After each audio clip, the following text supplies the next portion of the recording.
everyone, and welcome to A Foreigner Farming in the Philippines. I'd like to do this video before we head out on our little mini vacation to Dumaguete. We're going over to visit and wish our friend Tracy a happy 60th birthday. First, I'd like to start off by saying thank you to Bill Sheffield, who sent Tatay William that incredibly generous and thoughtful box to Tatay. Can't say thank you enough. Thank you, Bill. It was I know I made a video about him going through the box, but it was even more better in person. William's a man of few words, but he was really touched by what was in that box. Answer a few emails and some comments. Bill, thanks again. Ed sent me an email wanting to know about investment ideas here in the Philippines, and kind of like on the same line of how to find a Filipina. My advice is to come here and look around. Kind of a rule of thumb in business is that you want to. Well, first of all, when you're looking for something to do business-wise, the first thing that comes to people's minds is, and what I can suggest, is what's always been your dream. What have you thought about doing for a long time? Have you just always dreamed about a donut shop or a florist shop or whatever? That would be my first suggestion. If you don't have a lifelong dream or a clear idea of what it is that you might want to do, I can suggest the same thing as if you're looking for a partner, is to come to the Philippines and look around. Kind of the secret in business is finding a need and filling it. If you go to a town and it doesn't have this or that or the other, or it isn't being done well, or how you think it should be done, or you think you could do whatever that business is doing better, then that would be a good choice, and that takes a bit of research and a bit of looking around. So if you were gonna come here, first you'd need to find a place that you'd like to settle, maybe a partner, and then at that point, hopefully you would have something in your mind of what you would want to pursue. He also asked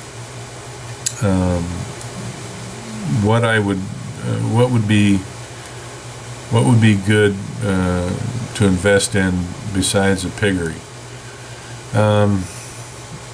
There's a lot of things here that you could do well at, and a lot of things that could be disastrous. It's hard to say, because until you get here for a while and you know the lay of the land and what you're capable of accomplishing when you are here, it's really hard to say. Basic rule of thumb is that people have to eat. Either producing something for them to eat, or facilitating a way to take raw products and turning it into a prepared food for them to eat. Restaurants are one of the toughest businesses to make successful, because you have to do so many things well. You have to manage employees well, you have to keep track of inventory well, you have to do all the aspects of management of the business, and you have to do them well. And either you have to cook well, or you have to hire someone who cooks well, because who wants to go to a restaurant that doesn't have good food? In Taliban in particular, What this place needs is a decent restaurant. There's the small restaurant, Vedasto, is small, but Daddy makes good food there, and she has a decent enough sized menu.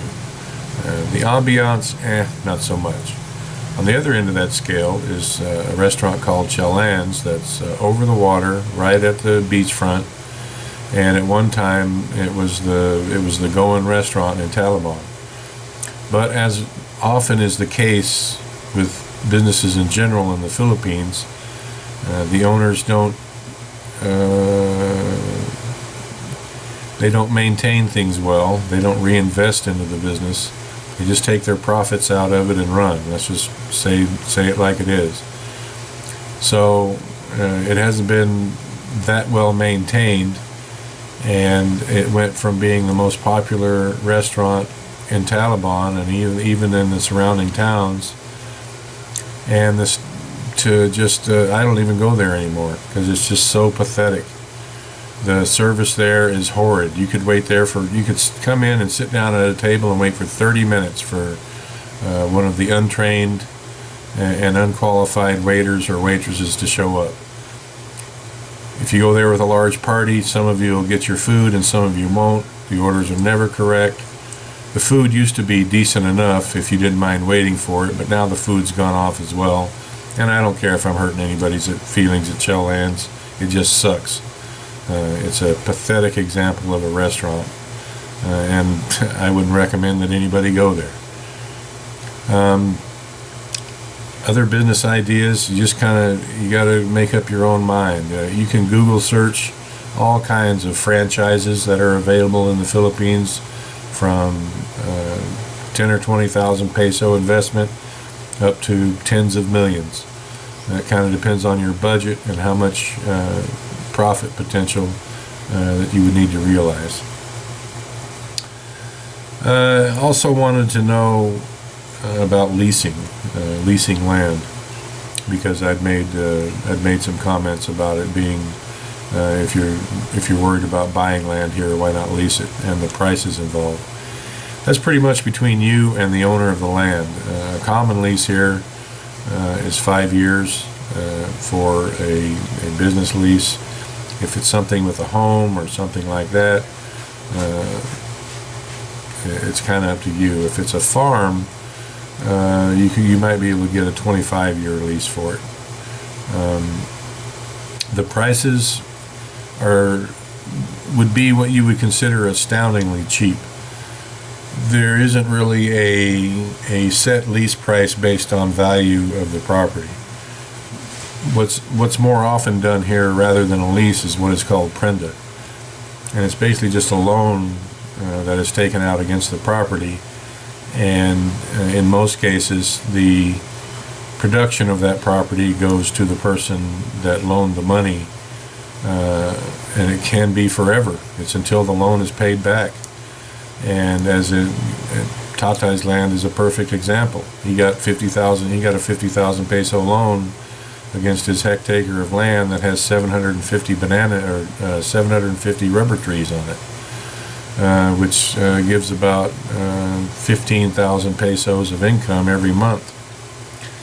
So he took that loan out and never got the details. I don't know why he did, but he took that loan out for basically the value of 3 months the production of that property, and that was years and years and years ago. So that happens often in the Philippines, and you can do even one coconut tree, but it's most usually a tract of land, like hectare, half hectare, and all the proceeds from that land go to the person who loaned the money. If it was bare land, it would be so cheap, it wouldn't even really be worth mentioning it.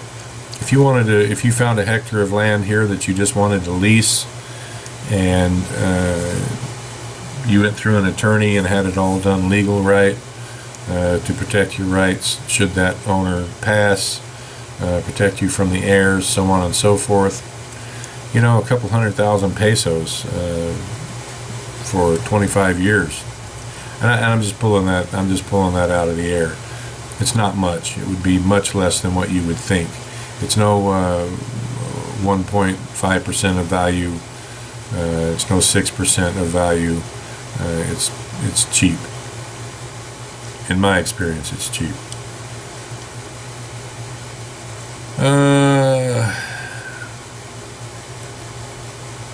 If not the piggery, what other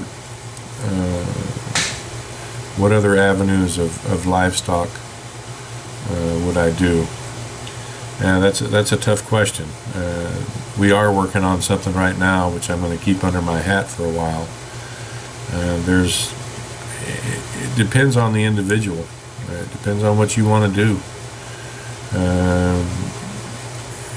If it's not something that you would enjoy, don't do it.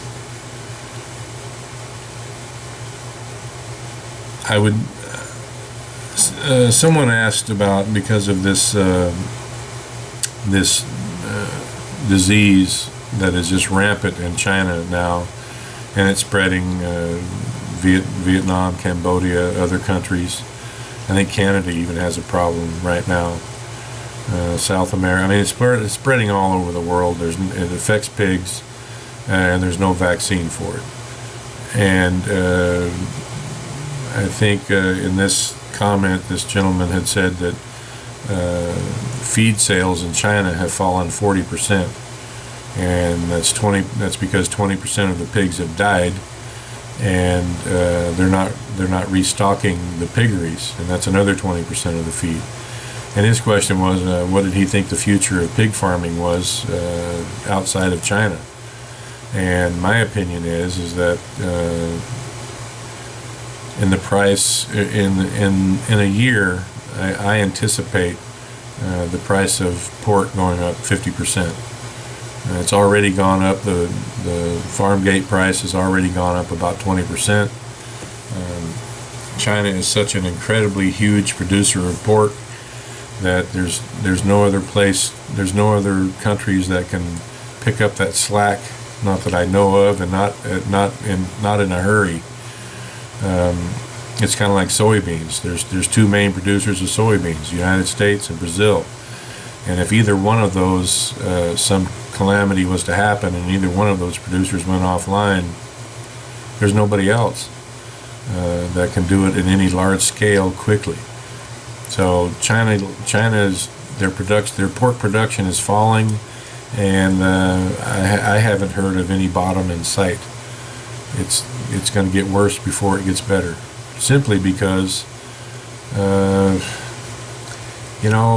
sure China has its rules and regulations like everyone else. Whether or not how they're enforced, I don't know. I do know that it's spreading quick, and the results are not good. So yeah, pig farming, and of course it'll eventually get to the Philippines, but you have to remember the Philippines is 7,000 islands. The virus can't fly. It's got to be transported. Usually it's transported by people. Fecal matter on their shoes. I haven't studied up on this virus. I would imagine it could live on human skin for a while and be transmitted that way. Infected pork being imported, I suppose it could be transferred that way. But 7,000 islands with oceans in between them would make it pretty hard to transport that in the Philippines to all the country quickly. What other livestock other than pigs would I recommend? People have said, why don't you start up rabbits? Because they like rabbits, they like to raise rabbits, they like to eat rabbit meat. Rabbits aren't, in the West, in the United States in particular, you got to remember the States is a young country, and when it was settled 300-400 years ago, there was wildlife everywhere, game everywhere, and rabbits were part of that. And rabbits are a pretty prolific animal. and so they were around for a long time, and so people got used to hunting them and eating them, and so it kind of became a custom. And people enjoy rabbits so much that they started to cage raise them because it's easier than going out and hunting them. But they started to cage raise them because they had a taste for them. They liked them. They like wild rabbits, so why not cage them and raise them? Here in the Philippines, I don't know if there's ever been rabbits here. So it's not a popular meat that is eaten here. Marcel's never had it. Nobody else. I've talked to people about it. They don't even know what they are. So I think rabbits would be a pretty tough way to go. Goats. You do see goats around. It's not that it's unpopular, but it's more of a. Goats are kind of an Arabic food, Middle Eastern food. Let's put it that way. Again, we were blessed in the United States with millions and billions of acres of open rangeland that were suitable for cattle. In the Middle East, not so much. Land was much more arid, and there wasn't that much of it. The population density was a lot higher. So they grew accustomed to eating the meat of a much more hardy animal, which is goat. So for centuries, goat has been the meat of preference.